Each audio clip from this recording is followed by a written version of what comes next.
Isabelli miidhe marrumaan saagogee rasaasaan bu'atanii kookuufee jaan argee ilma abbaan qabne isa haadhaa fi tokko du'acheessanii agarte hichikoo gooftaa saba kana yaadadhu Yesuus saba kana yaadadhu gooftaa saba kana yaadadhu Yesuus saba kana yaadadhu araara keetiin badhaadhume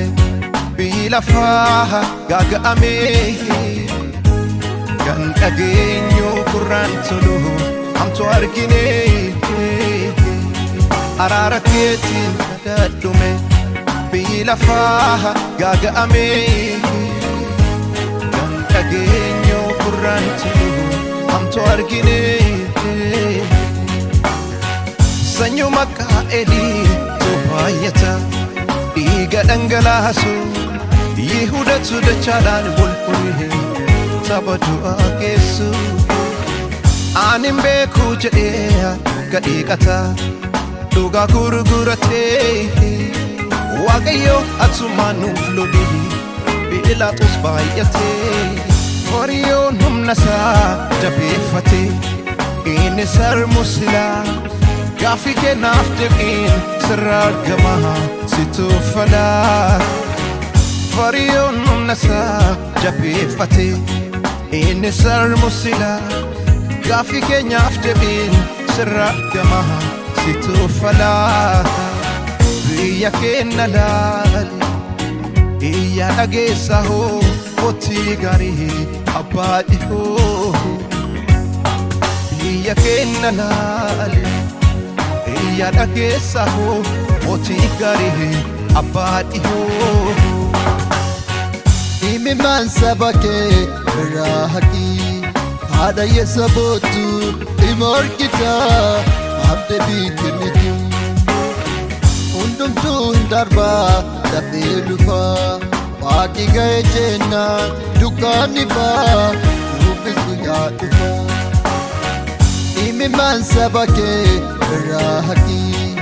hada yesabotu imorkita abde bitinitu undum tun darba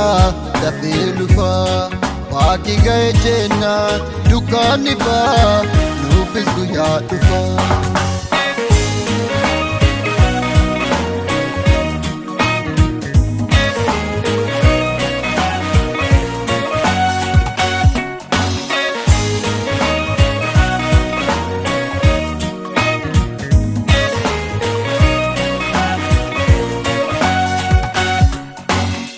Isabelli miidhe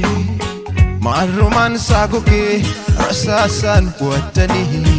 kookuufee jaan argee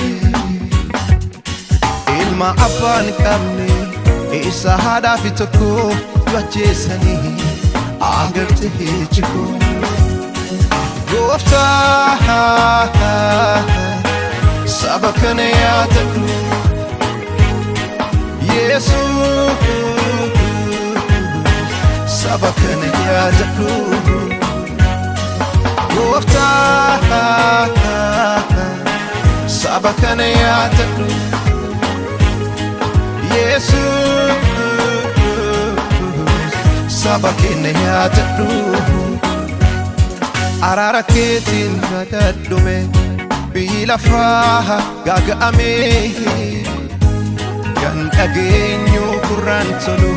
hamtu argine araara keetiin badhaadhume biyyi lafaa gaaga'ame kan dhageenyu kurraan tolu hamtu argine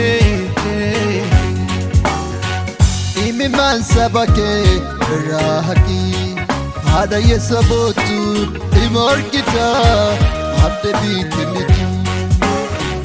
undum tun darba dafilufa Aki ga'e jennaan dukkaanni faa nuufis guyyaa dhufa. Imimmaan saba kee irraa haqii haadha yeessa bootu ima argita abdii biikinnitu. Hundumtuu hin darbaa dafee dhufa. Aki ga'e jennaan dukkaanni faa nuufis guyyaa dhufa. Araara keetiin mataan dhufe biyyi lafaa gaaga'amee Gamni dhageenyu gurraansitu namtu argine Araara keetiin mataan dhufe biyyi lafaa gaaga'amee